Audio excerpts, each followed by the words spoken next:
those poor unfortunate souls. Hello there, and welcome to a special bonus episode of Poor Unfortunate Podcast. I'm Caroline Ameti. And I'm Connor Perkins. Welcome to all of our returning listeners. It's great having you back here with us. And welcome to any new listeners. Thank you so much for hitting play. Please also remember to hit follow or subscribe wherever you're listening to the podcast. So all of our episodes download right to your device. You don't miss out on anything. And then we're all going to leave a 5-star rating and written review at the end of the episode or in the middle or even right now, depending upon how gracious you're feeling. This is the single best thing that you can do besides tell people about the podcast because it helps us get seen in search results, get suggested, all that good stuff. So thank you very much for taking the short amount of time that it takes to do that. So for this bonus episode, surprise, it's another bonus before we start getting into the meat of season 4. But we've been waiting to do this one for a while. This is our debrief episode. Second one that we've ever done. The first one we did was for the live action Little Mermaid. But we have been dying to talk to you all about Wish. Yes. And we've been dying to talk to each other about Wish because we've been holding out so that we could do this. So we've been waiting for a long time. Exactly. Caroline, you saw it in theaters, right? I did. I saw it in theaters. And then as soon as it was available to purchase streaming, I purchased it. Yeah. Yep. And I did the same thing. I saw it in theaters and then purchased it on streaming. And we've had it, but it just recently came to Disney Plus. And so that's what we've been waiting for, is for it to sort of become more widely available to people before we spoil everything. Because, as you've guessed it, spoilers are ahead. So this is your moment. Take the time, go on Disney Plus, watch Wish. It's 90 minutes. You won't regret it, I think. And we'll wait for you. And we'll be here when you get back. And welcome back. I have to say as well, I highly recommend the Disney Plus extra features as well. I watched those. So great. Like, less than 10-minute featurettes on different subjects. And I just loved them all. It was great. So we will take this basically the same way we did with the Scuttlebutt. And we're just going to kind of, scene by scene, frame by frame, talk through the movie. This is always stressful for us because, we're always so structured. So these make me a little nervous, but you all seem to really enjoy the last one. So let's just have some fun and just chit chat. I'm so excited to hear your thoughts on this finally, Connor. Before we get started, I do just want to say we freaking called it, because Wish is now the number 3 most streamed premiere on Disney Plus, behind Frozen 2 and Encanto. And Frozen 2 was in the middle of the pandemic when everyone was at home. So that's very impressive. Yeah, this is number 3. Yeah. And so I guess we'll get into more of our overall thoughts as we move along. But I think I can speak for both of us when I say that we were, upon our first viewing of this movie, we were both surprised by all of the negative talk that we had heard online leading up to the movie. And I would implore you, even after you listen to everything that we say, don't listen to what people say and go make your own opinions. Yeah, that I feel like is 100%. the biggest lesson of this is like, I think a lot of people didn't go see this movie in theaters because they saw some people who probably were complaining about it and hadn't seen it at all. And it deterred a lot of people away from seeing a movie that I think they may come to regret not seeing. Yeah, it was great theaters. in theaters. Yeah, I loved it. Okay, let's get started. Let's do it. Right out of the gate, that dun dun dun dun dun motif under the Walt Disney Animation Studios thing, that gets me, baby. It's it's the original credit font for Snow White and the Seven Dwarfs that they're using. Right. Bitch, I was locked in. I was in the theaters. Chills. And this is why you can feel it when you watch the movie, like how much they reference the original Disney animated movies. But that's another reason why I really suggest the special features, because they took these stills like out of the Disney archives and like took the town from Pinocchio and like studied every inch of it, and you can just like feel it right away. And so I love too, we get the classic storybook opening. And I feel like what we do a lot with some of these more modern Disney movies is it'll be like the voiceover of the main character and she'll be like, that's me when I was a baby. There's me and my dad. And I'm just so glad that we didn't do that. And we like went back to this classic, like, let's set up the lore. Like, this is a new fairy tale. So let's Though set I up feel the like lore. we kind of did get some of it in the way that Ariana delivered it. Like, it felt a little bit, you know It what was- it felt it was reminiscent both. of? It felt very reminiscent, and this is one of the things that worked. It felt Tangled? very reminiscent of Tangled, of Flynn Yes. Rider. Yes, Where it's like, it exactly. has some of the quirky modernisms, but Yes. had some of the gravitas when you needed the gravitas. Yeah, I think in general, if you, and there's a bunch of reasons why, but I think if you're a Tangled lover, you will enjoy Wish a lot. I think there's a think Venn so, too. diagram there. Yes, I was I thinking think so because a too. lot of there were moments that make me think of some obvious moments, but just the vibe gave me Tangled vibes in the best way. And also, I feel like this is a movie that if Glenn Keane was still with Walt Disney Animation Studios, this would have been his baby. Mm-hmm, This movie would have been his baby. Yeah. And I kind of wish I could see that movie. I do too, because we'll get to the things that I'm like, oh, I think Glenn Keane could have. There's like a jigsaw puzzle piece that just needs to be like pressed in a little bit, and I think he would have been able to do that. And for those of you who don't know, Glenn Keane, Tangled was his baby. And Glenn Keane is the original animator of Ariel, The Beast, Aladdin, legend, like just freaking literal Disney legend. Literal. Yeah. So we get the backstory of King Magnifico, how he created the kingdom of Rosas, and we get a little bit about his powers and about how he can protect everyone's wishes and he can choose them to grant. And it's kept kind of vague. And it continues to be because this was my third time seeing the movie. And so I could really pay attention to like, hey, if you really zero in. Oh, it was my third too. Oh, there you go. Interesting. And so this time I was like, okay, I'm really going to zero in on the logic, the logic of the wishes, the logic of the dialogue. And it doesn't always make sense. No, it doesn't always make it doesn't. sense. And this is, I'm just gonna give an overall note here. It's just coming out because it's just naturally flowing. Yeah. But my overall note is I just feel like this movie is a good movie in my opinion. Is it the best movie that Disney has ever made? No. Is it the worst movie that Disney has ever made? Absolutely not. If this story had 6 months to a year to cook, this could be one of the best movies that Disney has made. Yeah, and it's fascinating. It's so close. It is. I feel like there's a couple ideas that they sort of, when you're making a movie, like you start small and then you sort of tease the ideas out into this big like ball of something, and then you start shaping and clipping things away. And I feel like there are a couple more things that just need to be clipped away, and they would have had this beautiful thing. Clipped away and specified. And it's so, again, back to the special features. I have so much respect for these writers and these animators because they talk about these sessions that they had where they like clearly defined and worked out the logic of what a wish is in this context, in the story. What does it mean when one is granted? Who has that power? All that stuff. So they've spent so much time on it, but it needed even more time, which is so unbelievable now that I know how much time they spent on it. But it's just not quite there. Because one of the things that I sort of realized as I was going through this is, and this will sort of keep us flowing, is out of this storybook narration, we then also go into a very, very exposition heavy opening number in Welcome to Rosas. Yes. Which is kind of like Lin-Manuel Miranda has kind of it's carved very out this family exposition. madrigal. Yeah. He's carved out a niche for exposition opening numbers. Yeah.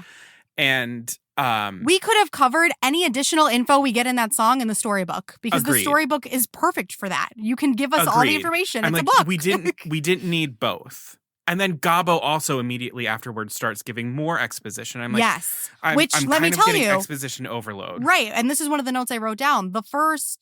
Basically the first 2 times, definitely the first time, I didn't catch a word of what Gabo was saying. I didn't hear it, and I'm like, there's not that it matters as much for children, but I no one's gonna hear it. Nobody is gonna follow this information because you're still trying to like put your focus on Asha, and that's what I don't 100% understand. Is it's like.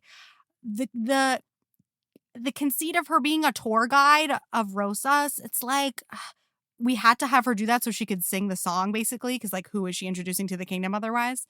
I do end up, like, I love her as a character, but I do feel like some of that generic stuff that needed to get worked out is there with her as well, because when you open up the movie on Disney Plus, it says that she is a sharp-witted idealist.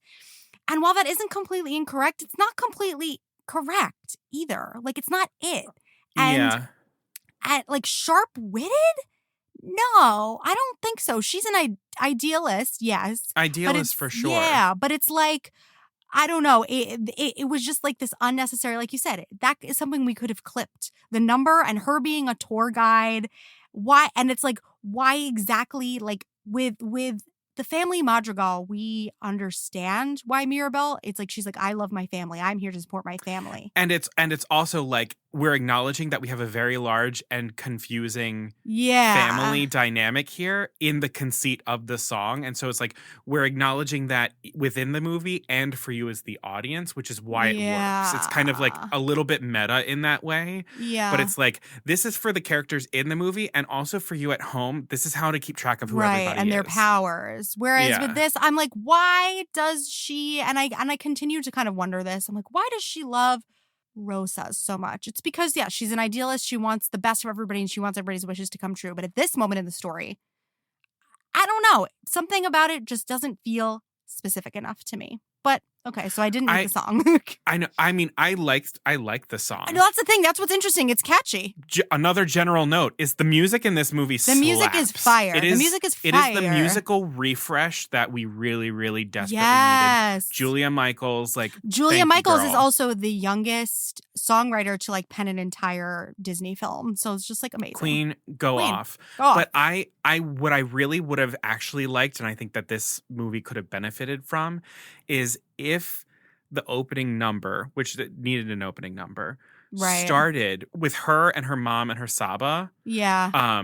If it started there and then traveled with her from her cottage into the city, very reminiscent of Belle, Little Town, It's a Quiet Village. Like, that kind of opening number. Yes, because you know what? As much as Little Town is about Belle singing about her town, we're also getting so much about her from it. Yes. And I think because, jumping ahead a little, we'll rewind in a moment. Because Asha's I Want song is so giving and about other people, I could have used a little more something about like, here's why I love the town. Like, here's my connection to the town. Here's my life too, you know? Yeah. That would have made her more specific. So, yeah, I just also feel like I want Disney to be a little bit aware of their opening numbers are starting to all become the same. Yeah, definitely. And we don't want that. There is a difference between Family Madrigal and the Belle opening number. And this movie, I think, could have benefited from the Belle version where we're getting a vibe of the town, but no one's explicitly telling us anything about the story. Yeah. Like, can we please go back to the Bells of Notre Dame type opening number? Like, let's go. Could you imagine like Bells of Notre Dame? That's a very narrative heavy one, but like we could have blended from the storybook into that too. We could but have. I really do think that like a Belle, Little Town, It's a Quiet Village moment for Asha would have been really, really welcome here. Yeah. But another initial thing right off the bat, we have a new kind of Disney animation here, people. And I am living for it. It's impeccable. This is the second time that I have walked out of the movie theater, down the street to the Barnes & Noble, and bought the art book. Because this art is stunning. This is what we have been waiting for them to do, of blending the sort of CG 3D manipulated animation with the classic two-dimensional. It's lovely. It's textured. It's beautiful. It makes references to so many very, very classic artistic styles, from Sleeping Beauty, from Pinocchio, from Snow White and the Seven Dwarfs with the watercolor backgrounds. So many very, very clear choices in the art, and honestly this entire episode could be just about talking about the art, so I'm not gonna do that because I could, but it's like the character designs, the animal designs, the architecture designs, the locales, like it's all it's very hard to pull your eyes away from it. things. Like, it's just like It's wanna stunning. And they checked it, like I know that the animators checked it frame by frame to make sure that everything could stand alone as like a painting, basically. And it's like, it's impossible to take your eyes away from it because of that. And I think they said in the special features that they first tested out this idea by having a rendering of Asha walk through like basically a Pinocchio town cell Ooh. to see if it would work. And they were like, we have something. And you just feel that because it's just like the backgrounds like are in these newer ones, like Entangled, for example, like the background can often be like out of focus and we're looking at Rapunzel. And this, we get the background feature just as much, but you're still like looking at Asha and it's and just. we get the return of the layering technique, Yes. the sort of like telescopic layering technique. I noticed that real heavy right at the beginning when you're going into the sort of the cottage and you're, oh my God. But also like one of the most breathtaking moments for me is just the introduction of the people coming on the boat. Yes. And watching all of those people, because in older Disney movies, with the way that they would animate, a lot of those people would be stagnant on the boat. But as we've gotten more advanced, everyone in the background is moving. There's no like, no people are part of the background images. And so we got to see like, what if one of those classic Disney animated backgrounds, all of the people were moving and fully functional, but stylized like those backgrounds, and like we got to see it and it was magic. Like it's magic.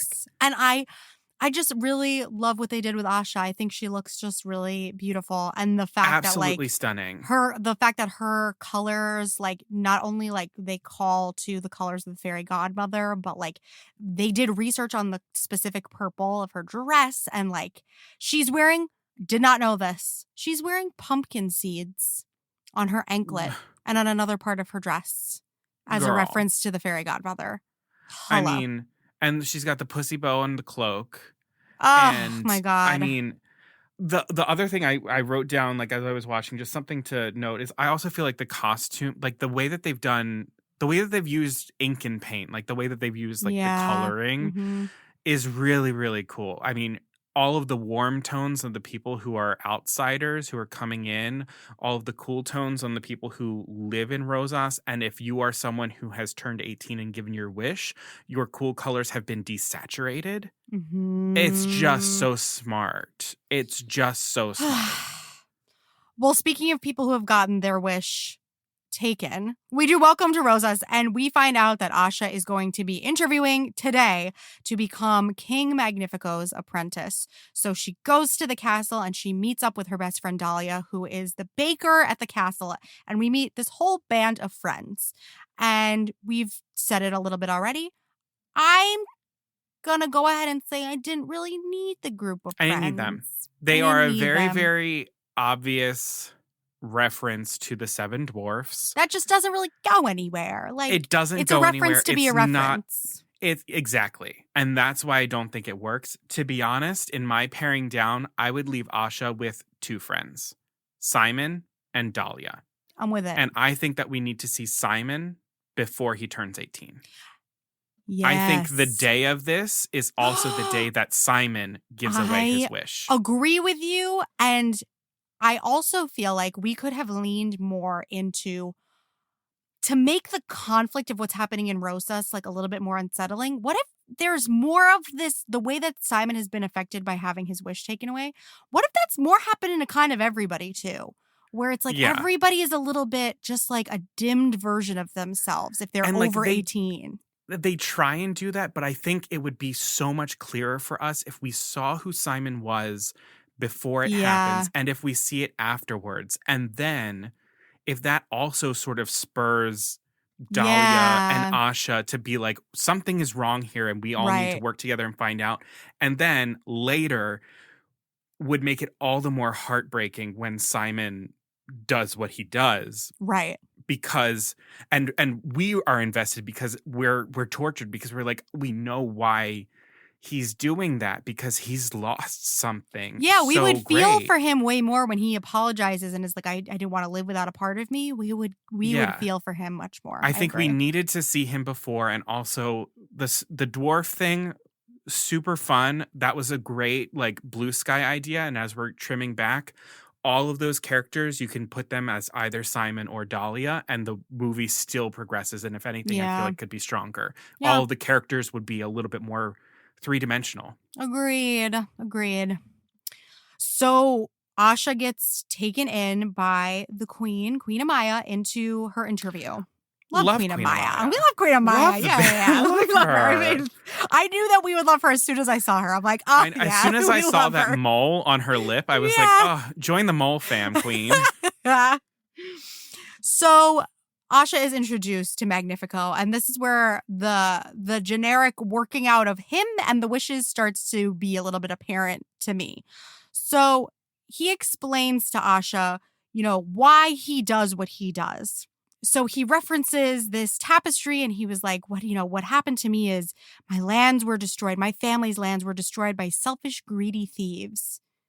And it's like, what? Give me the specifics. What does that mean? Did they... But here's the thing. Like, I'm okay if we're teasing this vague thing of like and what we find out later all along, for sure. And then we find out later what it is, or if there's like a twist to it all that we did. Kind of like in Brave, how you have the whole like the four brothers and like the one like how that idea is teased throughout, and then it's revealed. That idea is really strong. Yeah. This feels kind of similar to that, but it needs to go somewhere. Because it also doesn't make sense for why Magnifico suddenly becomes like, he's like, well, fuck all these people. I'm going to murder them. Because it's like, okay, I can follow the logic where if we're going to be more literal, it sounds like his parents were killed. That's terrible. Yes. That would make sense to me why he's like, I'm going to turn to sorcery. I'm following up until that point. But it's not like his parents' wishes weren't taken. They were killed. So it's just like, where did we go between the sorcery and the wishes? And what exactly is he trying to do here? And as the movie progresses and he turns to dark magic, I'm still confused. I'm like, what is his ultimate goal? Because he kind of has it all already. He's trying to keep it, obviously, but he wants something more later. And I'm like, but what is it? I know. I like him as a villain, but when I do too. But when I think of what would his unique play style be for Disney villainous? What is his villain objective? I have no fucking idea what it is. Yeah, because then we sprinkle in also like he likes looking in the mirror. He thinks he's super handsome. He's super into himself. And I'm okay with that as an addition to his character. But again, it's mentioned so many times that I'm like, oh, this is going to mean something. And like, I'm like, okay, I guess they're maybe hinting at the end of the movie he becomes the magic mirror, maybe? But like, if this is the origin story of the magic mirror, give that to me, I agree. I'm really into him being the magic mirror and like that being the thing. And it does feel like that's kind of what they're doing with this. They even have like a moment where there's like a flash of the old style magic mirror from Snow White and the Seven Dwarfs when they're talking about him or like depicting him in knowing what I know now. Yeah, I feel you because he says there needs to be a twist where it's like he has this ulterior motive because where we're almost the surface there. Is we're almost there because he says to her this like line that I feel like could be telling where he says, I decide what everyone deserves. And that feels very magic mirror to me. Like I decide who's the fairest in the land. Exactly. There's something in it, but we don't ever get there. What? Okay. I don't know. There's more to say when we also talk about his villain song, so we'll get to that too. Yeah. But then we launch into At All Costs. So the best King song Magnifico, in the film. King Magnifico shows Asha the Chamber of the Wishes. So they're all floating up at the ceiling like little lovely glowing balls.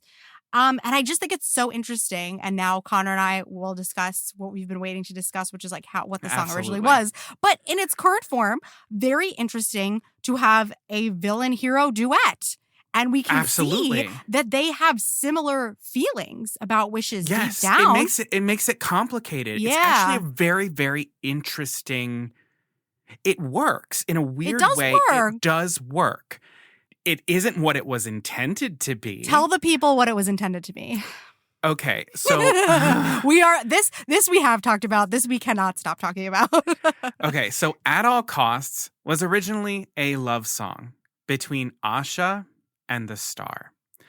Star, I know, right? Like, come on. If you listen to the deluxe version of the soundtrack, you can hear the demo tape between Julia Michaels and what's his name? Benjamin Rice, who co-wrote the songs with her.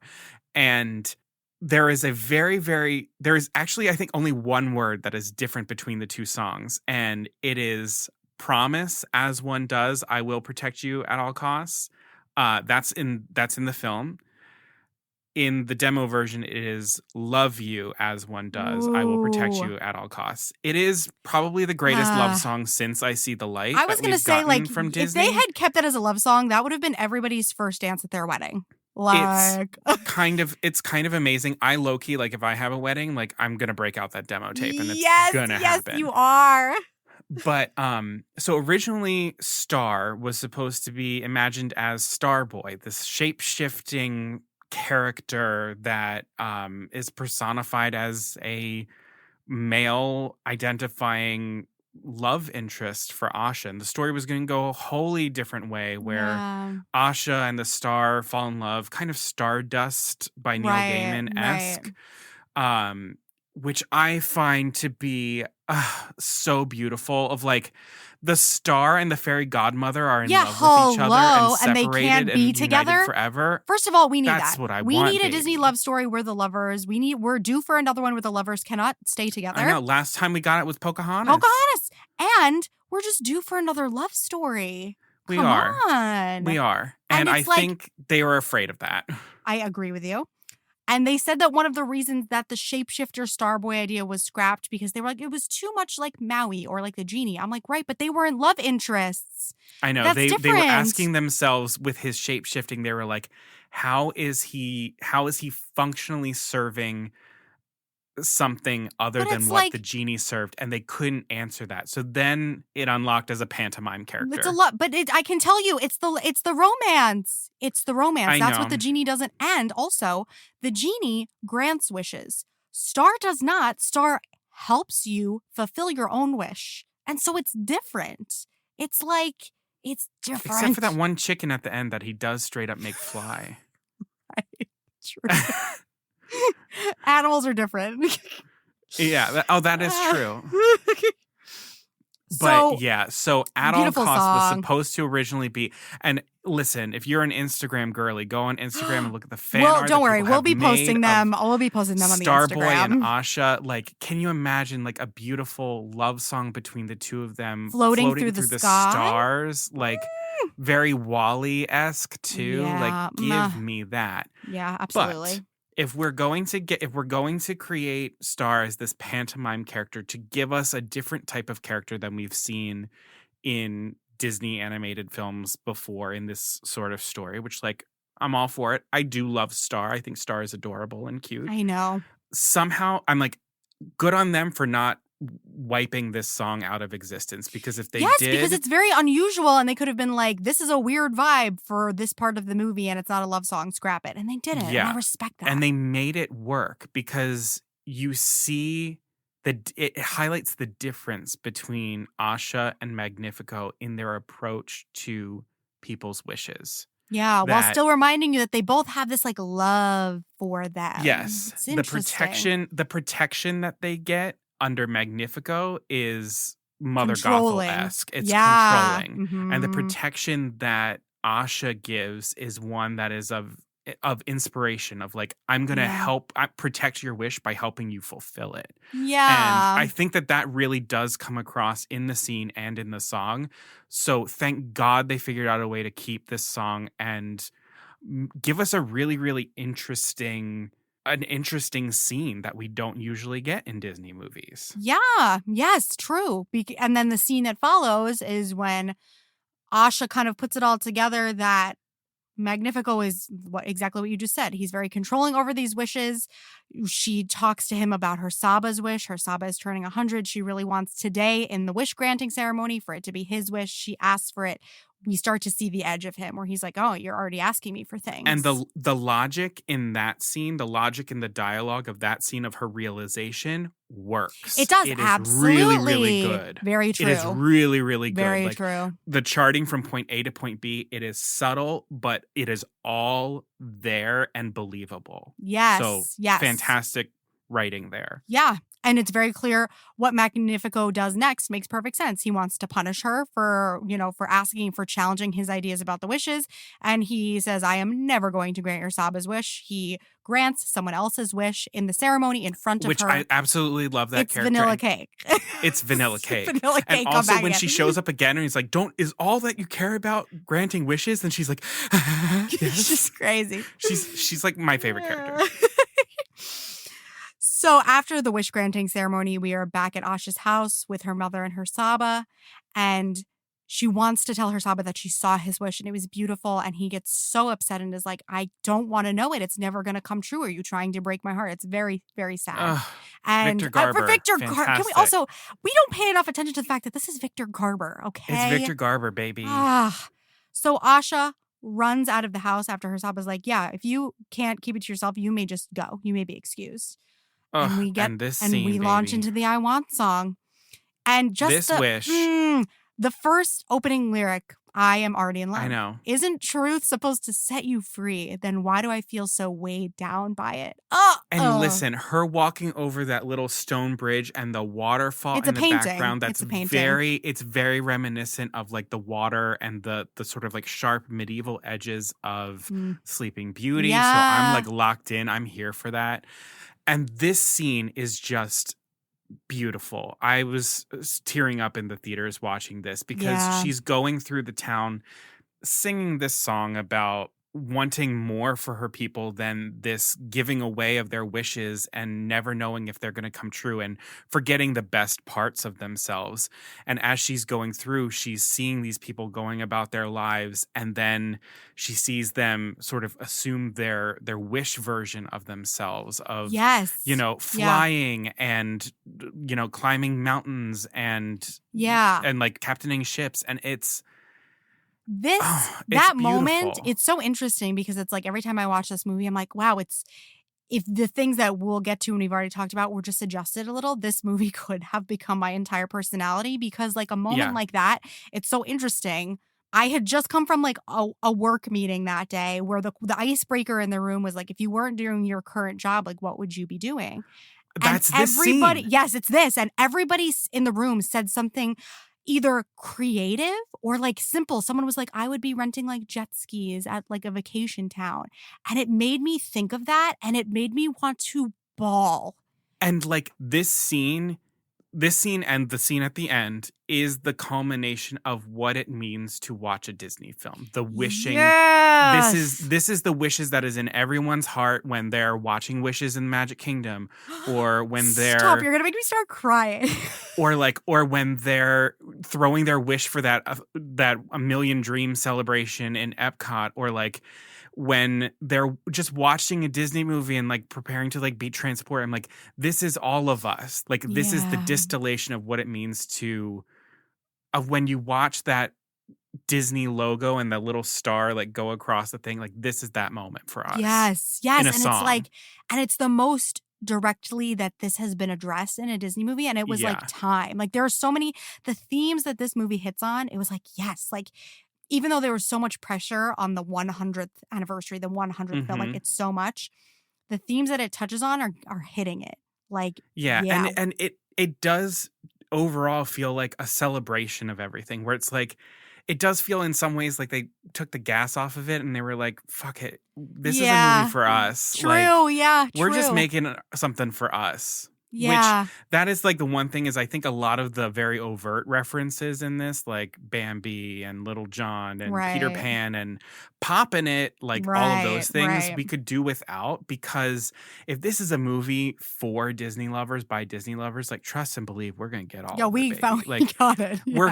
We've got it. You don't have to spoon feed it to us. Like we're gonna pick up on every single thing. We have a whole episode we do every Easter devoted to this shit. But this is just, I love the song. I love this song. I think it's beautiful. I cannot wait for this song to be featured everywhere in the Disney parks. I want Asha and Fantasmic. I want like this song is everything. And the way that the melodic jumps are very reminiscent of the "When You Wish Upon a Star." Like it's not exactly, but it's very. So I make this wish. It's that. Okay, I never realized that. Yeah, Shut up. no. Shut up. I know. It's too much. It's too much. It's too much. I love it. And then she makes her wish. And she makes her wish on a star, and the kingdom is enveloped in a warm, like loving light. The animation of this light is unlike anything that they've ever done before because it's yellow, but then it's also iridescent. Yeah. It is. It's stunning. In fact, everything that they do with Star, all of the mini stars that we get, like when the it's pixie dust that's following Star, and they again, I'm sorry to keep referencing the special features, but amazing. They talk about how depending on what Star is doing, Star gets like a different kind of pixie dust around him. Okay, so let's talk about Star. Star comes down from the sky. Let's talk about Star. Star comes down from the sky. She doesn't really know what Star is at first. He's zipping around the forest. She figures out he's Star. Star sprinkles his little pixie dust over Valentino, who we haven't talked about yet. Valentino, Asha's pet goat. And clearly, Valentino's wishes to speak because he starts speaking. Thank you, Alan Tudyk. PUA award winner, Valentino. PUA award winner, Valentino. I guess a lot of the animals had the wish to speak because suddenly they're all speaking after Star sprinkles some pixie dust over them. Ash is still confused about what is going on, and a little squirrely is like, let me break it down for you. And little like Sword in the Stone squirrely. Yeah. Little Sleeping Beauty squirrely. Yeah. And we begin Your Star. Okay. I don't even know if I can talk about I don't even know if I can talk about this song without starting to cry. Cry. Do it. This song, it takes the Disney song to the best next place that it can go. We're not wishing on stars. We are them. Everything in these movies that is special is already inside us. It's like, the Wizard of Oz, like you had the power in you all along. It's spiritual. This is the deepest song in the Disney canon. I, like literally when this movie came out back in December, I was sad. I listened to this song every day. And this is what Fixer Upper wanted to be. This is what all of those like mid-show upbeat numbers have been trying to be, and this does it and is simultaneously profound. It's like, that's what I'm saying. It's like, it's the big group number, and somehow it is like talking about, it's scientific, and it's also talking about the deepest truths of the universe. Really? Of like, for real. Like, have you ever wondered why you look up at the sky for answers? And I'm like, yes, I do wonder why. We're all made of the same thing. It's because the sky is part of us. And like every other line in this song can be somebody's like tattoo. If I ever get a tattoo, it's going to be, you're a work of art, even in the deepest dark. That will be my tattoo. But there's also, when it comes to the universe, we're all shareholders. What? And then get that for your system. Solar. And then you just want to sing the rest of it. The turtles little rap thing, freaking incredible. The turtle, which is literally the turtle from Snow White and the Seven Dwarfs. Oh my God. With the lily pad and everything. Yeah, but then like the animals sing, we eat the leaves and they eat the sun. So they're literally explaining to you scientifically like why we have stars inside of us, because the sun is a star. And like it just, everybody's also affirming each other and tying magic to something that's actually scientific and like making everything that Disney stands for real, which is insane to me. And at the same time, introducing one of the most important concepts for the resolution of this film. Yes, exactly. It sneaks it in there where you're like, okay, this is a fun song. And it does exactly what a Disney movie should do, where like it introduces exactly what you need to know in the fluff. Yes. And then it comes back and it hits you. And it's like, oh yeah, remember that fluff from earlier? Yeah. That's the most profound fucking thing that's going to save the damn day. Like, and also when like the deer are running, every time that part makes me cry. Oh I my cry gosh, every yes, time. and the swirlies. Oh the swirlies. my God. I cannot say. I was almost gonna save this and do an entire rave about this song, but it's just like You it's still too can, much. baby. You still It's can. Too much. I cannot tell you how much I love. I love this song to my very, very core.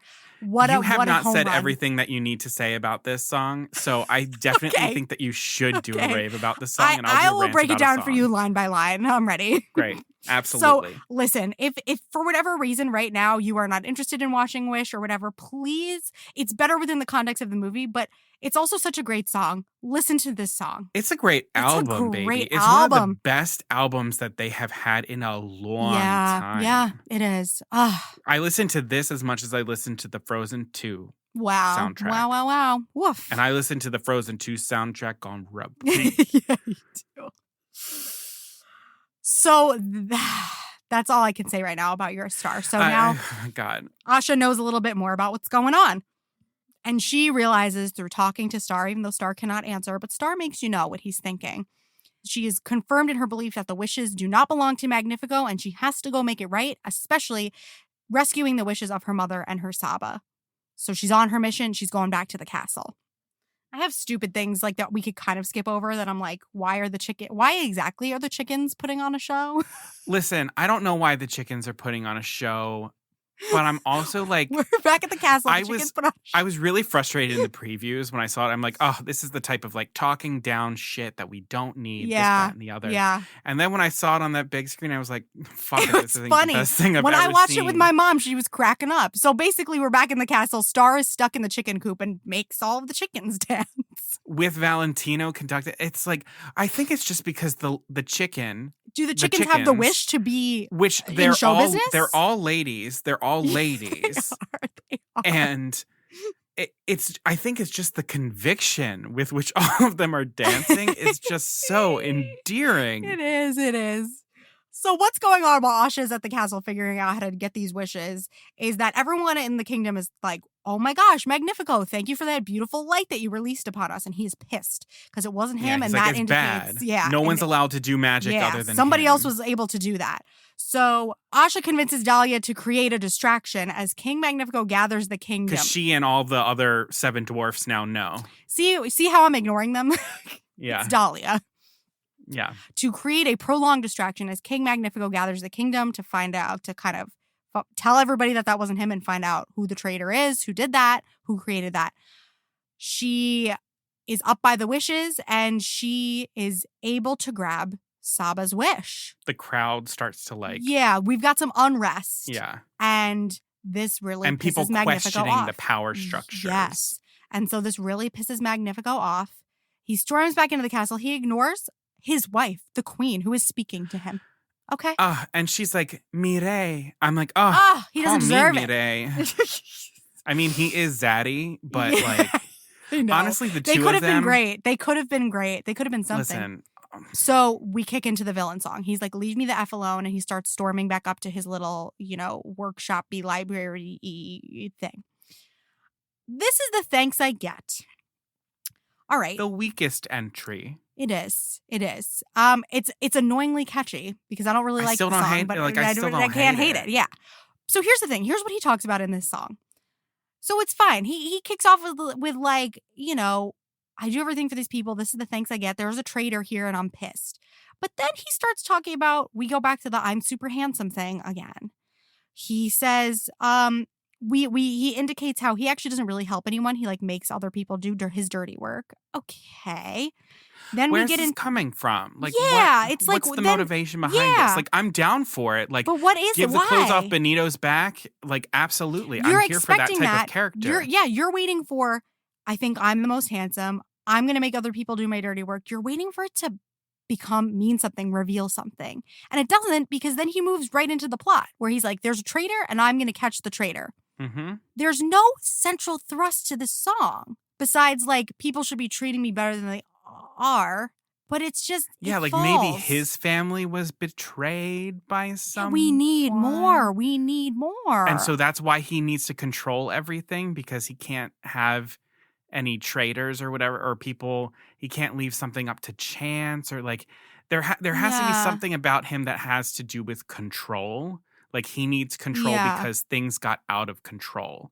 And like maybe his whole thing of like Saba Sabino's wish being like he wants to do something that'll inspire a generation. Could it be like but that's so vague? It could be a mob or something like that. Like maybe someone had a wish that was so vague and it got granted and it led to the downfall of his family. And he's like, then I need to freaking control everything. Yeah, there was just no connection established with his difficult past and wishes. I don't understand it. Yeah. The sort of weakness story-wise of this song makes him fall out of the villain pantheon for me a little bit. Like he's not quite up there with the big bads. See, here's the thing. This song could be fine, like could work as it is if his villain character was developed more in the dialogue. If it's not developed in the dialogue, then it needs to be developed in the song. But right now, it's not being developed or deepened in either place. And so it makes the song feel flat and like it could be really charming to have if you have this like really, really devious like villain type character singing a really, really light song. That can work. But like, we need to know who that character is before we get the light part. Right. Or even if we delved more into like, okay, we're going with the thing is like he's super into himself. I'm handsome. He says like I'm the only one who knows what everybody deserves. He becomes the magic mirror. If literally his whole reason for doing all of this is that he thinks everyone else is a complete like idiot and he's just so much better than everybody else. I can relate. Mother Knows Best. Mother Knows Best is a perfect light song. But even then, when we get to the dark underbelly in the reprise and everything, like that's fine. But it's possible to have a great villain who we understand all of their motivations, understand how evil they actually are from the get, sing a really light song, and the comedy plays out, and we don't compromise that villain's sinisterness or their intentions. But we don't know his intentions going into this light song. Yeah, and it don't work. And he sits in a half Hans place almost, where it's like we're pretty sure that he's not going to be a good guy, but it's like they're trying to make it a reveal that he's bad, but it's not really a reveal. And are we supposed to feel sorry for him that like maybe he was just like, so I feel bad that his family died, but also like that he was so driven by this that he turned to this book that's going to like take him, because even when Amaya's like, is there a way to save him and separate from him? I'm like, oh yeah, maybe he just made a mistake. Maybe he was a pretty much kind of a good guy. I had that thought as well, where she's like, once you use dark magic, you're toast, basically. I was like, that would be so sad if we felt like his intentions were basically good, but the way that he's carrying them out are bad. And then that would be sad. Flipped, and then we watched him just flip this one switch, and then he's so far gone, like it's that interesting feeling where you're like, I identify a little bit with the villain, where it's like this one thing pushes me to make the wrong choice, and that's interesting. Yeah, and then but also like it would have been more interesting if it's revealed that in order to do this, he had already been turning to the book, right? And maybe like the book just has slowly eats away at him over time or something like that, and corrodes him or whatever. So yeah, at the end of this, I'm kind of like, okay, Magnifico clearly wants to find out who the traitor is that he keeps saying. But he's basically already all powerful. So he's trying to protect that. But then you feel this thing where it's like, no, it's not just him trying to keep the status quo. There's something else there, but it's never defined what it really is. He wants something more.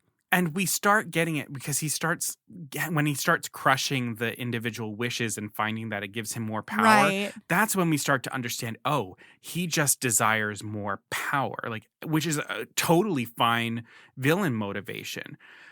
But it would have been, I think, stronger if he had known that the wishes could do that from the get. Agree. And that he's keeping it secret, that like maybe he's only like crushing like one wish. Yeah. 1 wish a year or something like that. And then he just starts upping it because he needs more. Because then it's really, then Asha really is uncovering his plot. Then it's even more and she of was a like, threat. "Oh, we need to get these wishes out because otherwise he's going to use them agree like get control." But see, like here's the thing, and I hope if there are any Disney people who are listening to this, which I know that there are not, or maybe there are, maybe one day. I hope they don't see us as backseat drivers here because these are all things that are from their ideas that are already there. Like, this is what I mean of like, they've teased out all of these ideas already exist. It's just a matter of like trimming. They've grown the hedge and now we just need to trim it back and like shape it into a topiary.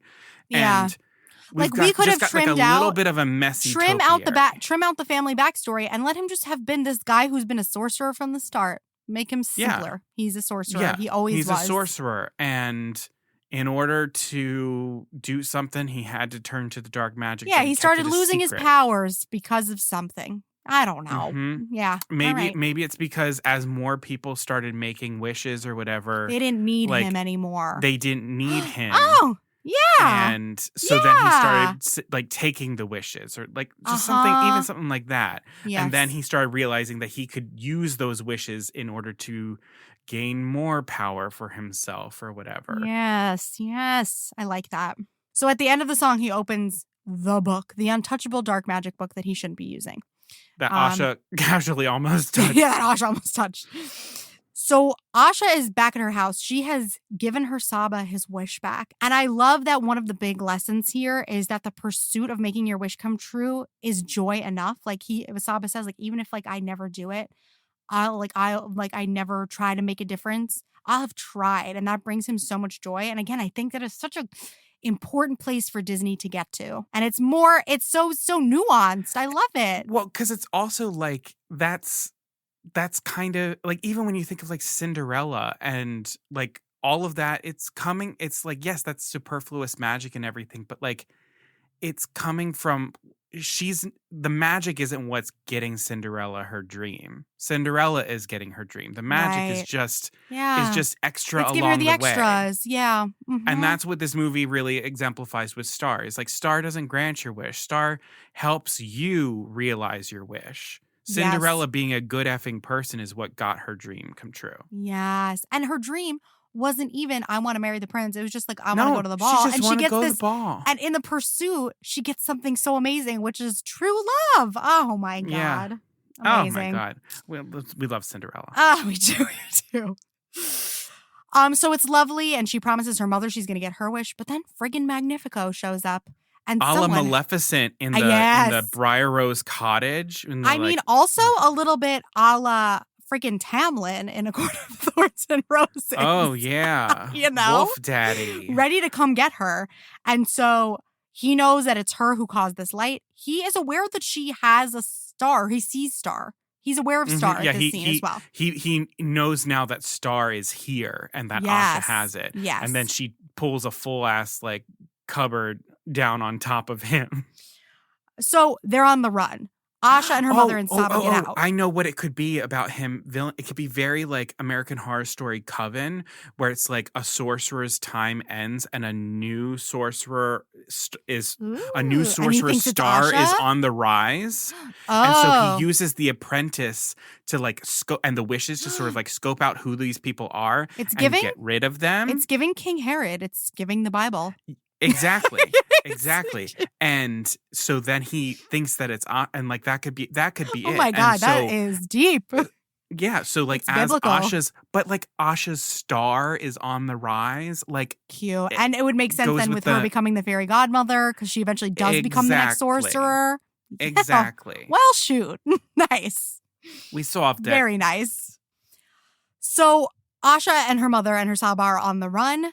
And as they are heading to a deserted island in the middle of the water, she's like, wait, no, I got to go fix this. She and Star and Valentino make their way back towards the castle and put her Saba and her mother into safety. In secret. She puts her hood up. And we're like, oh, she's the fairy godmother. So back on the mainland, the king is having another wish granting ceremony. He's just trying to distract the people. And he's like, also, here's Asha.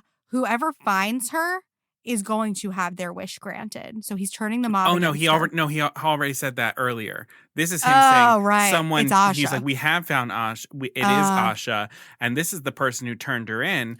So we're gonna grant his wish, and it's Simon. And it's Simon, her friend.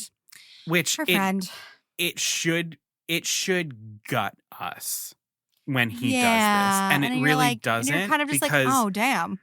We haven't had enough time with him because we've had to split his time among like 7 of them. where if it was just Dahlia and Simon, and we knew Simon before this, and we saw how close those three friends are, we would feel this betrayal to our core. Right. And now it's just like, and that's what we should feel. Right. So Asha is watching all of this go down. She sends a little talking mouse messenger over to Queen Amaya. The cutest. And is like, you, like, basically, like, you don't have to go along with this. And then Magnifico grants Simon's wish, which is to be the king's most loyal knight, which I would love some clarity as to. I'm like, I wonder if that actually wasn't Simon's wish. He wanted to just find someone who was, like, gullible enough, and, like, maybe Magnifico grants him, because he basically becomes like a sentinel, like a zombie. minion of it, like a zombie minion. And like, I'm wondering if, like, what if that wasn't actually Simon's wish? I think like that's that would possible. that would be a fun spin too. It's like, if we knew what Simon's wish was, and then he grants the wish, and then we realize, oh my gosh, he's in some way violated Simon as well and that could help us with the reparation part at the end to redeem the character. I think that's possible, because he says to Asha during her interview for the apprentice role, like, wouldn't it be great if, like, your wish was to become the king's, like, greatest apprentice? Like, trying to, like, tell her what it is and almost, like, force her to make that wish. So yeah, I feel like there's seeds of that. Yeah. But he becomes like a zombie possessed thing, and he's after Asha. He gives over all 6 other friends. He's like, 5 other friends. He's like, it's Dahlia, and then he sells them all out, and they all run into hiding. Yeah. So her friends find, and I'm sorry, I cannot remember her name. One of the gals in the friend's little hiding spot, Bashful's hiding spot. Asha annoying comes in there, Bashful. Very annoying. I'm sorry, very annoying.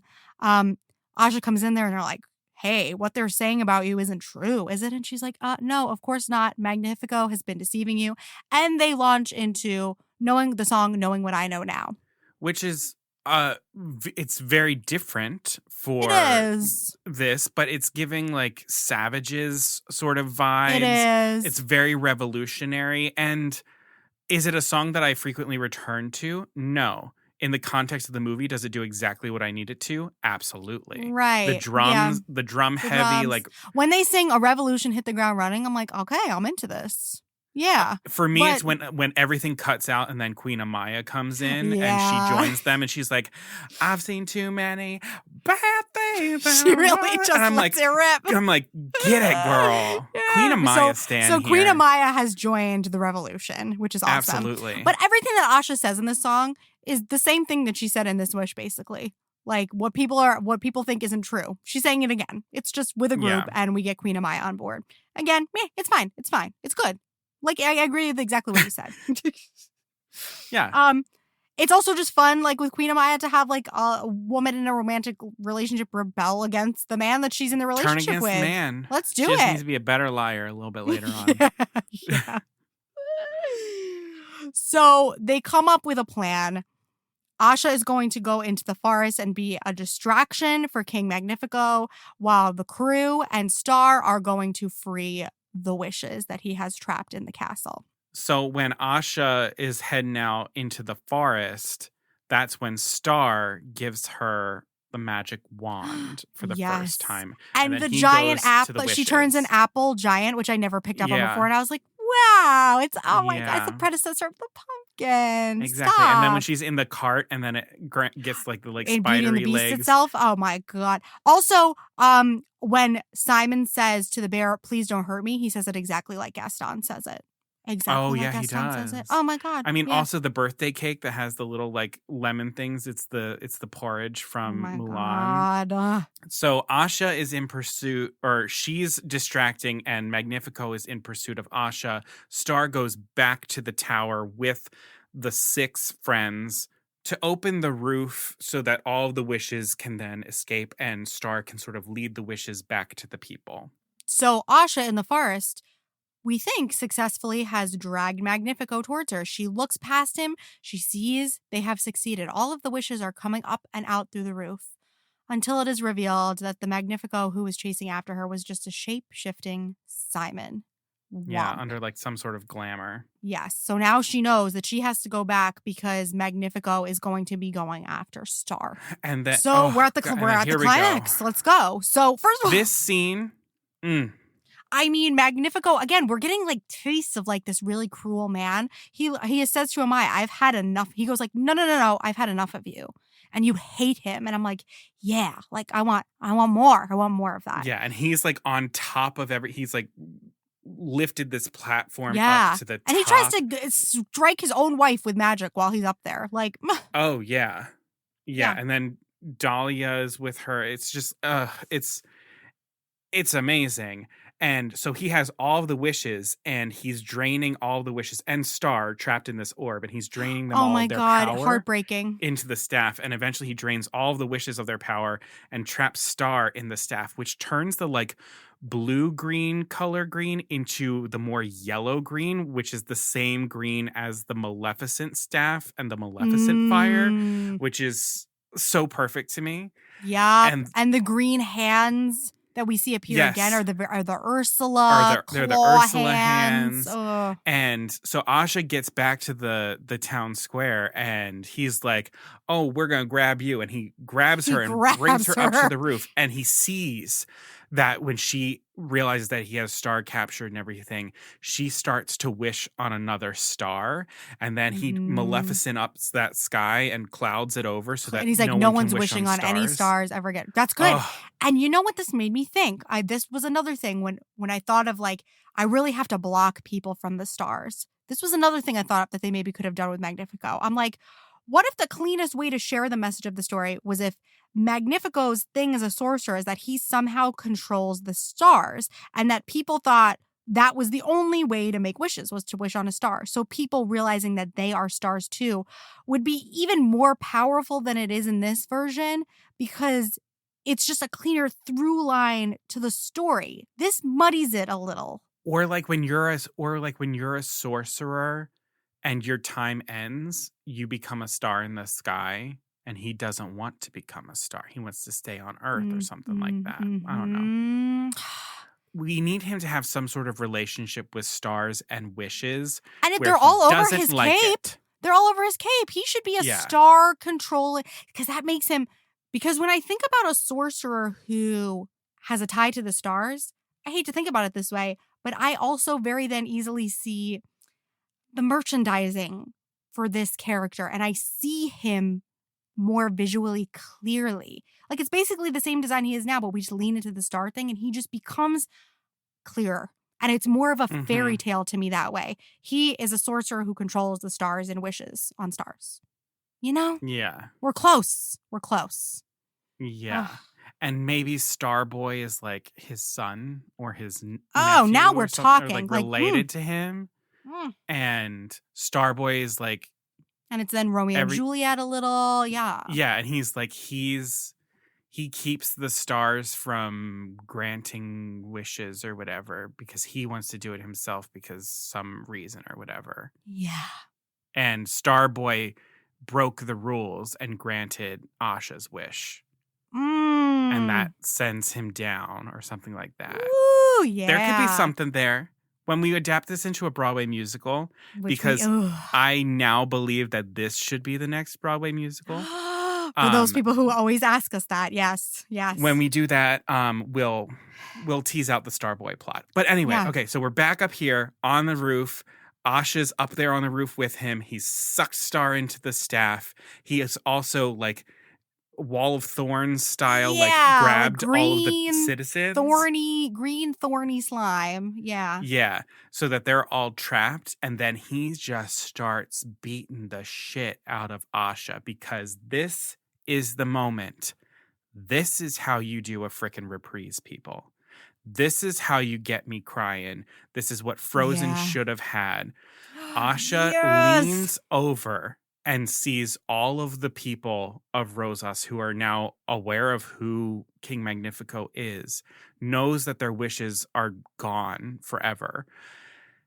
And she sees them all trapped and she remembers that we are stars, that you don't have to make the wish on the stars in the sky. You can wish on each other. You made such a great point before of like that fluff fun song is the key to everything. It's the key to everything. And she makes this weepy appeal to all of the people as Magnifico keeps like trying to slamming drain her the into life the out of her. ground. That's Where- another thing that was a little generic. Like, is she weakened because he's beating her up basically, or is like, what is this green stuff wrapped around her? What is being drained from her? We could have gotten more specific, but all right. Anyway, but I'm okay. I was here for it. All right. But he is like killer, and she says, "So I look out at the stars just like me, and I'm begging you to see this as a sign." And she's trying to get all of them to rally with her, and then Dahlia starts singing.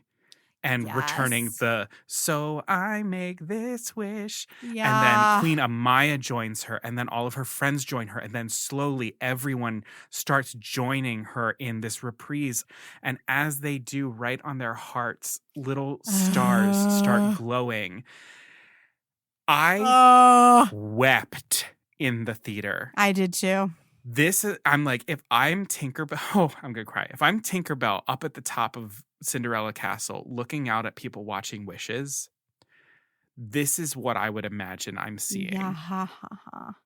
It's magic. It's Disney magic. It's the Disney magic power of a wish. It's because it is because it's like, I can see this in whatever the next fireworks show is. In the plot point of the fireworks show, when the villains have won, what's the song that brings you back to the heroes? It's this song.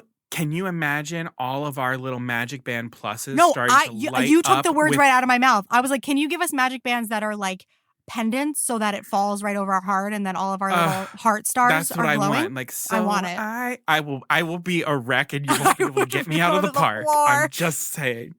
And this reprise, it's just so, like, the harmonies are just doing it for me, and I'm weeping in the theater.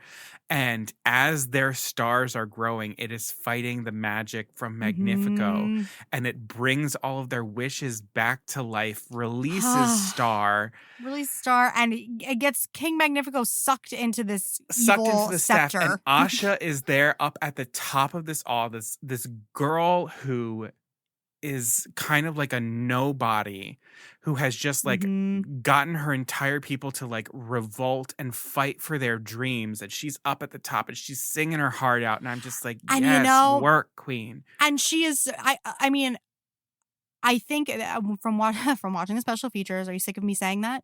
No. the Asha becoming the fairy godmother wasn't right away. They kind of came to it over time, and it's just so. This moment, like the fact that this is the moment that she it's later sort of, but this is the moment she becomes the fairy godmother. This is when she becomes the fairy godmother, because she's here inspiring other people to fight for their dreams. Yes, and that's what the fairy godmother does. And that's what the fairy godmother does, and it made me think of Whitney as the fairy godmother, where she's where she says, she's like, you got to get yourself there, but like, I'm going to help you. It's so that. And I love it. I love it. And we have to get rid of Magnifico. He gets it's like Jafar, basically, like the magic sucks you back in because you have used it badly and it overpowers you. And the Dr. Facilier and the Dr. Facilier, exactly. Yeah. But I'm like, I wish, because that moment is so powerful, I wish there was something to cap it with him that was more of a we defeated evil moment. But it's just like he gets sucked into the thing and he's trapped. But all of these people rose up together and recognized the light in each other. And so I wish there was some defeat of the villain that matched that epicness. But I don't know what it would be. Yeah, like even if he burst into stardust. Like explode him into stardust, because we're all stardust. And that's all he was. That's all he was stardust. I'm with it.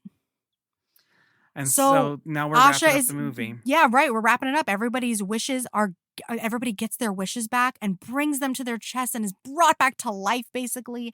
Asha brings her mother her wish, and I find it so interesting.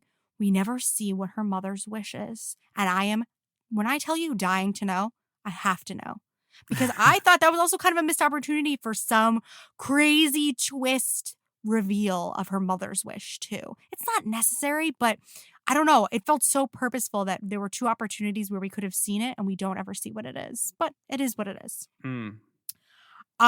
We now have a queen ruling the kingdom because King Magnifico is stuck in this little thing and he's going to get hung up as a mirror in the dungeon. No. I want him to pop like Winifred Sanderson. Yeah, I did. Star also puts back together Asha's little makeshift wand that he had given her earlier. Now it's like a real ass magic wand, and he sprinkles some pixie dust over her, and she's glittering. And if you watch the way that the magic repairs the wand, it is the same way that the Cinderella dress magic moves around her.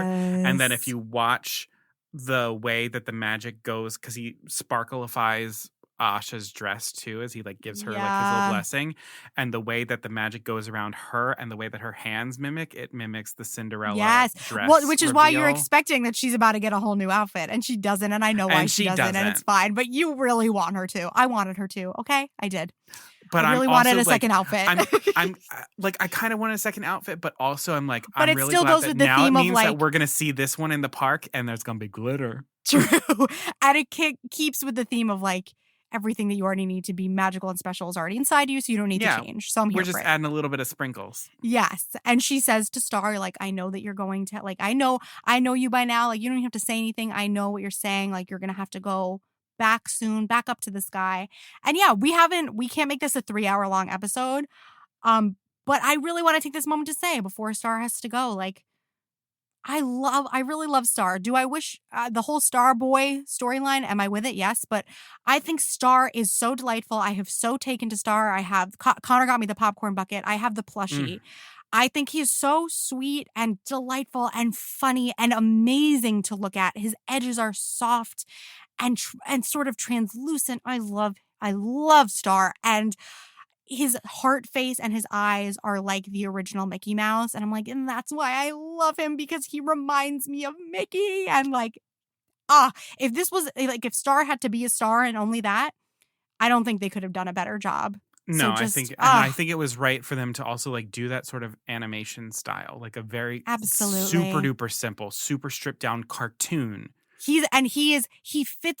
He fits in the aesthetic of this movie, but you see that he is not of this world. Exactly. So good. Exactly. So good.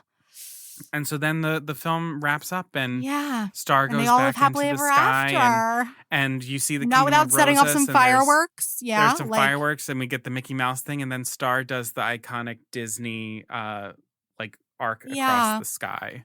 Yeah, and in the credits, and then we get, first of all, we get a Wish Worth Making sung by Julia Michaels. It makes beautiful. Me cry. It makes me cry. It's beautiful. Because also Julia Michaels, if you listen to the deluxe version of the soundtrack, she sings the demos for all of the songs. And honestly, like, if she had released this Wish as a single that was not attached to this at all, of just her singing it on the radio, done. So good. And I'm just so glad that she gets to sing. She did all the songs, and then she gets to sing her song at the end. Yes.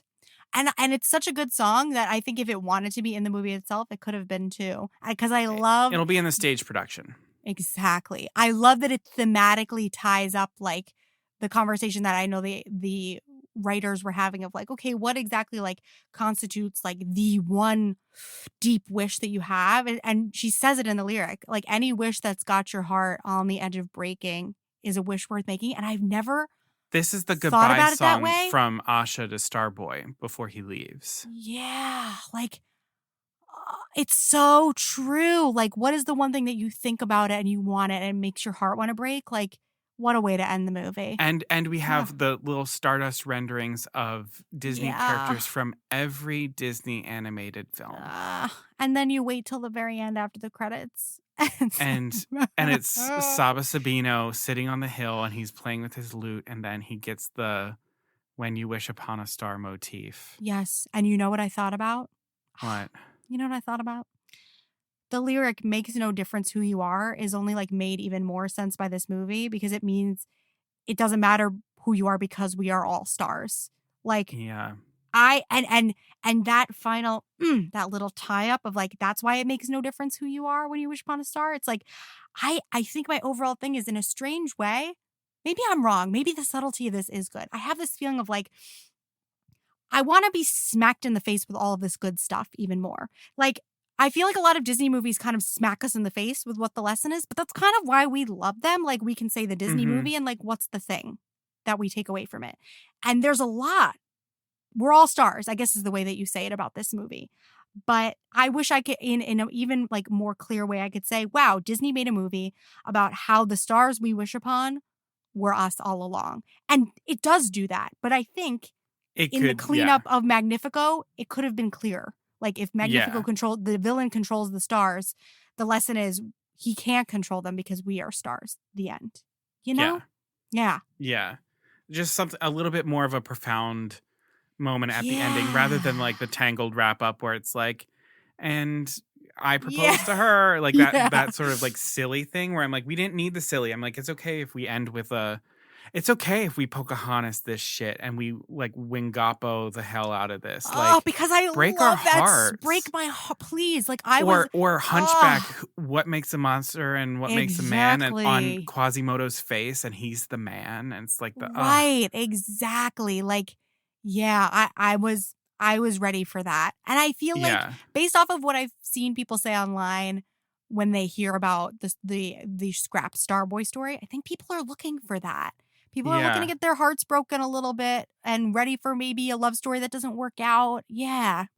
We're ready for the 90s Renaissance thing where they were trying to it's sort of a trap that's happened since the invention of best animated feature category after Shrek came out, because now animated films do not need to compete in the best picture category, when it used to be that to get recognition they had to go whole hog. So when they got the recognition for Beauty and the Beast, it was proven that animation could compete on the level of other films. And so that's what spurred them to make The Lion King and Pocahontas and The Hunchback of Notre Dame, where they were tackling huge themes, but doing it all in animation.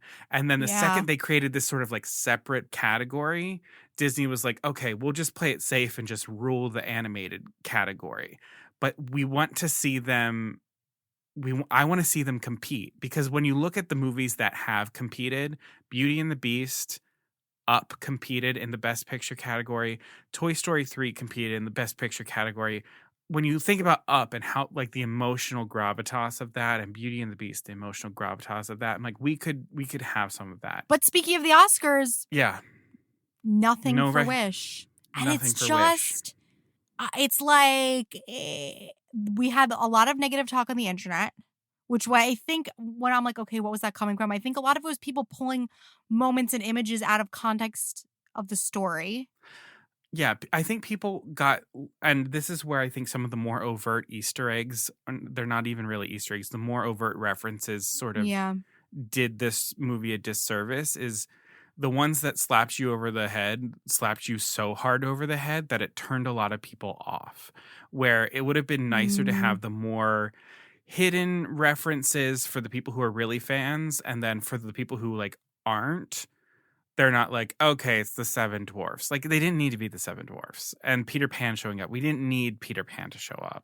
Yeah. And I think people sort of like honed in on those moments and sort of like the quote unquote hokiness of it, and they were like, oh, look, it's Disney doing a conventional, stereotypical, all of the things that we make fun of Disney, it's like they're doing it again and they're going whole hog, which I don't think that they were. And and sure, were there moments of it? And that's sort of like, it comes with the territory of family entertainment in this day and age. Yeah, and it comes with the territory too of like the impossible heights that this movie was sort of being asked to reach. They're impossible. They're not possible. Like, it's already difficult enough that it's like, okay, let's write the origin story of the wishing star. That is major. That is what Disney is, all Disney characters are sort of based on, like wishing upon a star in a way. And then it's the 100th. It's just so much pressure. Yeah. And I don't know. I'm like, okay, was the lack of nominations for this movie and lack of love for this movie because people's expectations were too high? Or is it just like people moving too quickly to assume things on the internet? Like, I can understand that on the internet, but then where was the disconnect with like, why weren't more of these songs nominated? I know. And also animation wise, you had like animated feature. You had The Boy and the Heron, Miyazaki's sort of Yeah. surprise film. But wait, now that I think about the song category, it could have been nominated. Maybe it wouldn't have won, but come on, don't be ridiculous. Some of these things that were nominated, it's like, please don't be ridiculous, okay? So you're passing over these songs. Wish to have something more for us. So, okay. Overall thoughts. I really like this movie. This is going to be one that I return to every single time that I have come back to this movie. I've found more things to love. I'm not put off by it. There are things that, like, yeah, they're cringy, but there's something kind of cringy in every Disney movie, isn't there? Absolutely, yeah. And this is one of those movies where I'm like, I'm so glad I saw it in theaters, and I couldn't wait to buy it when it was available. Like, I own this film, and I'm glad that I own this. Me too. I think for the impossible task of being the 100th Disney film, I think it did a damn good job of giving something for Disney fans to celebrate. And every single person that I have talked to, as recently as my friend Gabby, listener of the pod, hi Gabby. Hi Gabby. She was on a plane going over to the UK, and she watched Wish for the first time, and she was texting me from the plane, and she said, "Why did people hate this movie so much?" And I'm like, I genuinely do not know. Well, because the thing is, she cried, I cried. People didn't see it. People didn't see it and hate it. They just hated it and then didn't see it. Like, and I'm just so sick of that. And so again, like, make all of your own conclusions. Yeah. We're going to give you our thoughts, but watch this movie for it's 90 minutes of your life. Like, yeah. And I absolutely, I agree with everything you said. And like, yeah, the parts that I'm like, either that I'm like, oh, a little cringe or a little like, hey, this doesn't make sense. Yeah. Are there parts of it that it's just like the dialogue's kind of going on and I'm not really taking it in? Yeah. But this is definitely going to be one of those like, hey, I want to turn on a Disney movie to comfort me. This will definitely be part of that rotation. Yeah. The heart is there, and that's what counts. If this movie did not have the heart of a Disney movie, absolutely rip it to shreds. But the essence, the emotional cost of it all was 100% there from the get. Yeah. This Wish had that impossible task and did it. That scene did it for me. Yeah. And just like, I think if they had leaned, put a tiny bit more pressure on, this is the origin of the fairy godmother, I think that might have been the thing that's like home run. Yeah. So we'll fix it for the Broadway show. Yeah. We've done the villain origin stories. Here's like the good fairies origin story. Like we were due. I love that. Let's do the fairy godmother and the wishing star. And a sorcerer. Bert and Mary Poppins. Yes. Ship. That's what we're going to play it out. Yep. And the villain controls the stars. A sorcerer who controls the stars. And we can do this on stage. Absolutely. Coming to Broadway 2027. Produced by us. Pop. Starring us.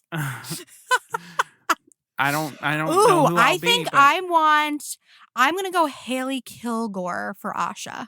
Oh, I'm 100%. Oh, 100%. Send her the offer. Send her the offer right now. Haley, you got the offer.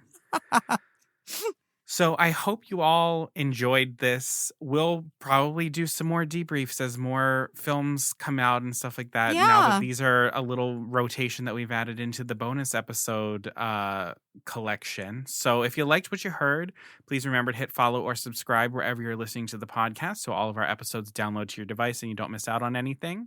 And then this is that moment where you're going to hit 5 stars and leave a written review wherever you're listening to the pod. I know, just kill me. This is where you're going to leave your written review wherever you're listening to the podcast, Apple Podcasts, Spotify, Amazon, wherever the hell, because that all helps us get seen in search results, help us get suggested to people, and then tell a friend, make them listen to it, because if you are listening to this bonus episode, it means that you probably listened to a couple episodes of the podcast, and it might be one of your favorites. So tell people what your favorite things are. Just an idea. Yeah, that's a good idea. We post little clips from the episodes on our Instagram. Just send that to somebody. Maybe it'll catch their interest, and that'll be a nice little introduction to us for them, and we would be so grateful for that. Please, if you are not following us on social media, follow us. We are at Poor Unfortunate Podcast on Instagram, Facebook, TikTok, and Threads. So if you want to give your opinions about Wish, I feel like social media is the best place to do that. But if you want to have even more in-depth conversations with us, with other people who listen to the podcast, please join our private Facebook group, The Poor Unfortunate Fam. We have over 100 listeners in that group. And if anything that we said really, gave you some thoughts, that's the best place to share them with us as well. So listen, I don't really go on Facebook anymore. I literally just go to see what people are saying in the fam. And you should totally do that too, because we would be so thrilled to hear what you think and to meet you. And if you're looking for merch, the Poor Unfortunate shop is open. It's poorunfortunatepodcast.com/shop. You can get t-shirts, hats, water bottles, all that stuff. And as I always say, it does take us a little bit of money to keep the podcast up and running and coming to you. We do have a PayPal account. It is linked in the episode description and in the links in our social media accounts. Truly, anything that you have to spare goes a long way for us. It could be $1, $5, $10. More than that, it could be a one-time donation. It could be a monthly donation. It all just goes right back into the podcast, helping us keep it free and ad-free for the most part. And to all of our monthly donors, thank you so much. This would not be happening without you. Thank you from the bottom of our hearts. Thank you. All righty. Well, until next time, Beluga Sevruga.